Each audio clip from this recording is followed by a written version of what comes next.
కానీ నేను సత్యం చెప్తున్నానండి అని అన్న. ఆయన ఎగదెగ చూశాడు. సరే లోపల రా అన్నాడు. పోయి ఆయన ఛాంబర్లోకి వెళ్ళి కూర్చున్నాం. కూర్చున్న తర్వాత ఈ సెల్ ఫోన్ తీసుకున్నాడు. ఏది నీ నగ ఏదన్నాడు, చూపించాను. ఇంకా బిల్లు ఏదన్నాడు, చూపించాను. అది ఇన్సూరెన్స్ ఏదంటే చూపించాను. వరుస ఇట్లా నెట్టుకుంటూ పోయాడు. ఇది తీసుకున్నాడు. తీసుకొని ఇట్లా నెట్టుకుంటూ పోతున్నాడు. పోతా ఉంటే దాంట్లో బిల్డింగ్ ప్లాన్లు కనపడుతున్నాయి. ఏంది నువ్వేమైనా రియల్ ఎస్టేట్ చేస్తుంటావా అన్నాడు. కాదండి, నాకు కొంచెం వాస్తు గురించినటువంటి పరిజ్ఞానం ఉంది. దానికి నా మిత్రులు ఎవరన్నా ఏంది దీన్ని సర్దుబాటు చేసుకునే దానికోసం అని అడిగితే నేను ప్లాన్ వేసి ఇది ఇట్లా చేసుకుని చెప్తుంటాను నేను, అంతేగాని నాకు ఆ వ్యాపారం లేదన్న. ఇంకా కథ పైకి లేపాడు. అందులో జీడిపప్పులు కనపడి జీడిపప్పులు కనపడితే ఏంది నువ్వేమన్నా జీడిపప్పు వ్యాపారం చేస్తున్నావా అన్నాడు. కాదండి, మా అబ్బాయి రాజమండ్రిలో జాబ్ చేస్తుంటాడు. వాళ్ళ ఆఫీసులో ప్రతి దీపావళికి కూడా కొన్ని పదార్థాలు జీడిపప్పు, బాదం పప్పు, కిస్మిస్ ఇవి ఇస్తుంటారు గిఫ్ట్లుగా ప్రతి ఒక్కరికి. అందులో జీడిపప్పు మాకు చీరాల్లో బాగా దొరుకుద్ది కాబట్టి వేటపాలెంలో అది నేను దాన్ని కొటేషన్ అది పెట్టాను, అది ఫోటోను అని అన్నా. సరే, ఇంక మళ్ళీ పైకి ఎత్తాడు. ఎత్తితే నేను రాసుకున్న కనపడింది ఆయనకి. మీ కొటేషన్? నా కొటేషన్ కనపడింది. ఇదేంది కొటేషన్ అన్నాడు. కొటేషన్ అది మాత్రం అక్కడ రివర్స్ అయ్యి నేను, అది మీ వల్ల కాదులే సార్ అన్న. ఉన్న మాట మాట్లాడటమే కదా. అంటే మనం దానిలో ఎంత కష్టపడితే దొరికిందో అది మనకు స్ఫురణకు తెలుసు. అవునవును. అది అందరికి ఆ మైండ్ ఉంటుందని నేను అనుకోను. అందువల్ల అది మీ వల్ల కాదు, టైం పడుతుంది మీకు అది అర్థం కావాలంటే అన్న. ఆయనకు అర్థమైపోయింది. అదే నేను అనేది. ఇప్పుడు ఒక ఆఫీసర్ అయినంత మాత్రాన అతని ఈగోతోటి పోలీస్ అన్నంత మాత్రం ఉంటాడని అనుకోవడం పొరపాటు. వాళ్ళలో కూడా జ్ఞానులు ఉంటారు. ఆయన మొట్టమొదట మనిషిగా, బాగా విద్యార్థి అయిన తర్వాతేగా, ఉన్న మంచి మార్కులు వచ్చిన తర్వాత కదా ఉన్నతాధికారి అయ్యేది. అది లెక్క. అప్పుడు ఆయన చూశాడు. చూసి ఎస్ఐని పిలిచాడు. పిలిచి ఈయన ఎఫ్ఐఆర్ బుక్ చేయమన్నాడు. ఎప్పుడు, ఎన్ని రోజుల తర్వాత? అమ్మ నాయన, సచిన్ గెలిచిందిరా అనుకున్నాను నేను. అంటే ఇది ఇంతవరకు ఒక బిట్టే, టెంపరీగా ఒక బిట్టే ఇది. అప్పుడు ఆయన నేను రాసిన దాంట్లో ఆయన చూసింది ఏంటో తెలుసా ఆ బిట్టు? చెప్పండి. వామనమూర్తి బలిచక్రవర్తికి 3 అడుగుల కొలమానంగా చూపించింది ఏమిటి? అది క్వశ్చన్ అక్కడ. దానికి ఆన్సర్ రాసింది నేను. ఆ క్వశ్చన్కి ఆన్సర్ నేను రాసింది చూశాడు. క్వశ్చన్ ఆన్సర్ 2 ఉంటాయి దాంట్లో. అదేలేండి. అర్థమైందా? భూమి మీద ఉన్న తన స్థితి తత్వాన్ని ఒక పదం అంటే పాదం అంటే కాళ్ళు కాదు. అది మనం మెయిన్గా మన లోకల్లో ఉన్నటువంటి ఉచ్చారణలో భాషలో తప్పులు, పదం కాస్త పాదం అయింది. భూమి మీద ఉన్నటువంటి ఆ విష్ణు పదాన్ని చూపించాడు. మొత్తం వ్యాపించింది భూమి మొత్తం. ఒక అడుగు అయిపోయింది. సరే, ఆకాశం చూపించాడు. ఆకాశంలో ఉంది కూడా మొత్తం అది కూడా మొత్తం నాదే అని అన్నాడు. అయిపోయింది. అప్పుడు అంతలోకి ఆయనకి అర్థమైంది, తన ఇష్టదైవమే మనకి పరీక్షార్థం వచ్చాడు, మనలో ఉన్నటువంటి రాక్షస ప్రవృత్తిని పోగొడతానికి వచ్చాడు అని రోజంగా తలకాయ ఇట్లా ఉంచేశాడు. అప్పుడు దాన్ని ఆ యొక్క అహంకారాన్ని కింద దించేసి పాతాళలోకాన్ని పంపించాడు. ఇది నేను రాసుకుంది.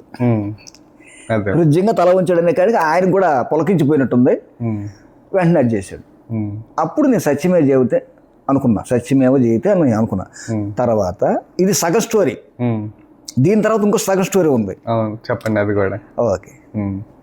అప్పుడు ఎఫ్ఐఆర్ బుక్ అయిపోయింది. ఆ కాగితం ఇన్సూరెన్స్ వాళ్ళకి ఇచ్చేసాము, బుక్ అయిందని. తర్వాత వాళ్ళు మళ్ళీ కబురు పెట్టారు, ఇది కాదు, ఇది మొదలే, నాన్ ట్రేసబుల్ సర్టిఫికెట్ కావాలని చెప్పి అన్నాడు. మేము వెతికాము కానీ నాకు దొరకలేదు అనేది కావాలంట.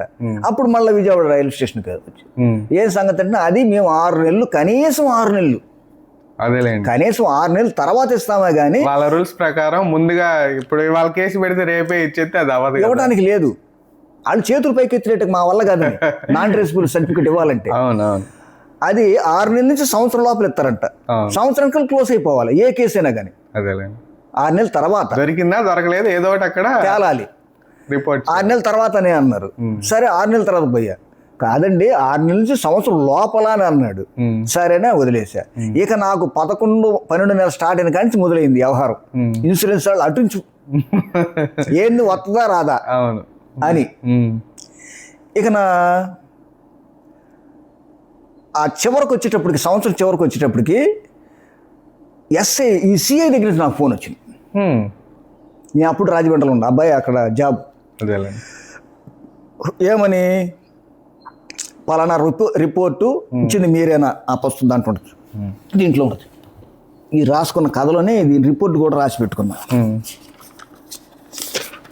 ఫస్ట్ ఎఫ్ఐఆర్ అండి. ఇదిగో ఇది ఆ రిపోర్టు. ఈ పైన రాసింది ఐపీసీ సెక్షన్.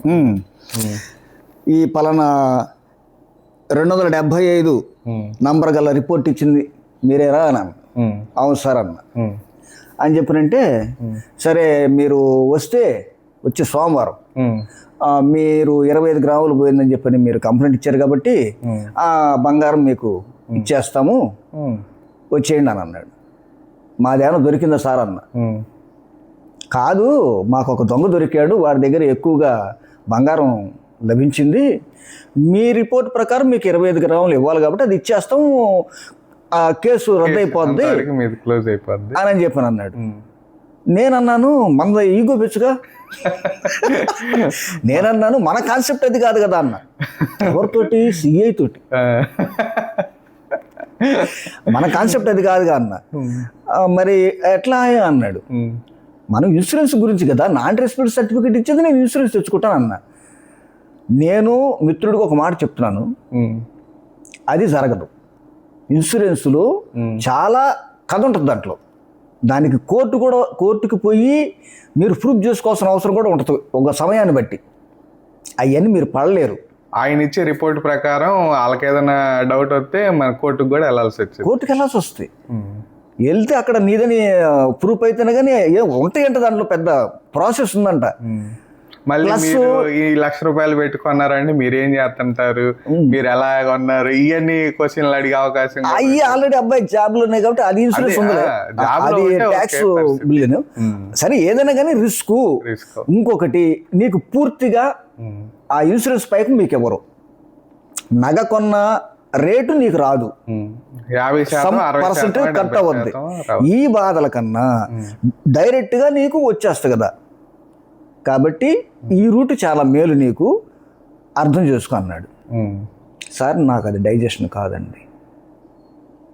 ఆ పోయిన నగ వాళ్ళు పడే ఆక్రోశం అది నేను పొందాల్సి వస్తుంది, నాకొద్దు, నా నగ లేకపోయినా పర్వాలేదు అని చెప్పి నేను అనేసాను.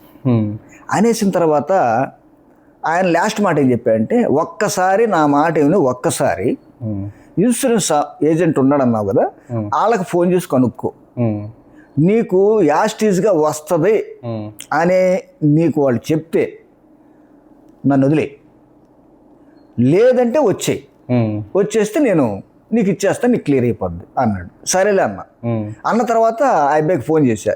ఫోన్ చేస్తే అంకుల్ అతను చెప్పింది కరెక్ట్ అన్నాడు. సిఏ గారు చెప్పింది కరెక్ట్. కారణం ఏంటంటే మా దాంట్లో ప్రాసెస్లో ఇబ్బందులు ఉంటాయి. అది ఇన్సూరెన్స్ ఉందంటాం కానీ మేము పెట్టి తిప్పలు ఉంటాయి. ఏంది అది మీరు కష్టపడతారు దానివల్ల, అదే ప్రాసెస్ కరెక్ట్ అని నేను అనుకుంటున్నాను అన్నాడు. నాకు కుదరదయ్యా, ఏం చేయమంటావు, నా మనసు అక్కడ దాన్ని అధిగమించలేకపోతుంది అని అన్న. కాదు అంకులు, ఆలోచన చేసి నిర్ణయం చేసుకో, ఆయన చెప్పింది కరెక్ట్ అవ్వద్ది అని అన్నాడు. ఏమో లేదు, నాకు నేనేం చెప్పలేను అని చెప్పి ఆగేశాను. అర్థమైంది. ఆగిన తర్వాత మదన పడ్డా, నేను తప్పు చేస్తున్నానా, ఎందుకు ఇంత మూర్ఖుడిగా తయారైపోయాను నేను, ఈ లోకాన్ని బట్టి ఎందుకు నడవలేకపోతున్నాను అని నా మూర్ఖతను నేను కొంచెం, మనం పోయిన దాని గురించేగా మనం అడుగుతున్నాం, మనం వేరేదేమి చేయలేదు, ఎట్లా కూడా ఆలోచించి ప్రాసెస్ కదా. దానికోసం ఇన్సూరెన్స్ కోసం మనం కొంత పైకి చెల్లించాం కంపెనీకి, అది పొరపాటు జరిగిపోయింది. ఇది ప్యూర్ కదా, ప్యూర్ ఎందుకు నిలవటం లేదు, దానికోసం మనం ఎందుకు అసత్యమైన మార్గాన్ని అవలంబించాల్సిన అవసరం అవుతుంది అని కొంచెం మదన పడ్డా. నన్ను నేను కించపరుచుకున్నా, ఏంది ఇట్ట తయారు జనంలాగా బతకలేకపోతానని చెప్పి అనుకున్నా. కానీ అక్కడ జరిగిన గొప్ప విషయం ఏంటంటే ఆ వారం రోజులకల్లా అబ్బాయి ఫోన్ చేశాడు, నానా ఇన్సూరెన్స్ డబ్బులు పడిపోయినాయి అకౌంట్లో అన్నాడు. ఇది ఎలా సాధ్యం? అస్సలు అది నాకు కళ్ళ నీళ్ళు వచ్చినాయి. ఏంద్రిగా ఎంత మదన పడుతున్నాము, ఎంత అదృష్టమా. ఎందుకంటే అది మీరు మదన పడటం కాదు, నేను సత్యంలో ఉన్నాను, నాకు న్యాయం జరగట్లేదనే ఆ బాధ, ఆ ఘోష అనేది పైన అంతరాత్మకి వినపడి మీకు జరిగిన లాభం అనుకో. పైన కాదు, లోనే. అది నేను చెప్పేది, లోనే అది శుద్ధి కాబడింది. దానికి అవసరమైంది అది ఏర్పాటు చేసుకుందని నేను అనుకున్నాను. ఎందుకంటే సత్యం నిలవదా, సత్యం చచ్చిపోవస్తుందేనా, దానికోసం నేను అసత్యం ఆడాల్సింది అనేటువంటి ఆ సెగ ఆ యొక్క ఫలితాన్ని ఇచ్చిందని నేను అనుకున్నా. ఆ తర్వాత ఇన్సూరెన్స్ కుర్రాడికి ఫోన్ చేశాను, ఉపేంద్రకి ఫోన్ చేసి, అయ్యా ఏంది ఇది, ఏదో ప్రాబ్లం అన్నావు, మరి ఏం సంగతి అని అంటేను అతను అన్నాడు, అంకుల్ నీ సంగతి నేను చెప్పాను అక్కడ, సత్యం కోసం ఇతను చేస్తాడని నేను చెప్పాను, నేను సిఫార్సు చేసి దాన్ని ఏర్పాటు చేశాను అన్నాడు. అనేటప్పుడు అప్పుడు సత్యానికి నమస్కారం. అది సత్యం యొక్క మనం చేయటం వల్ల వచ్చేటువంటి ఆ యొక్క వ్యవసాయ ఫలం అది. కానీ మధ్యలో నలుగుద్ది, మనం కాల్చబడింది. ఈ కాల్చబడిందంట బంగారానికి వన్ని తెచ్చేదానికోసం కాల్చబట్టమే అనుకోగలగాలి. దీనికోసం మధ్యలో మనం వెనక్కి వచ్చామా దేనికి పనికిరాం. మన ఓర్పుగా నడవాలి, దానివల్ల ఏం కాదు. ఇట్లాంటి నా జీవితంలో ఇంకా కొన్ని జరిగి ఉన్నాయి, అది ఇంకొక సందర్భంలో మాట్లాడుకుందాం.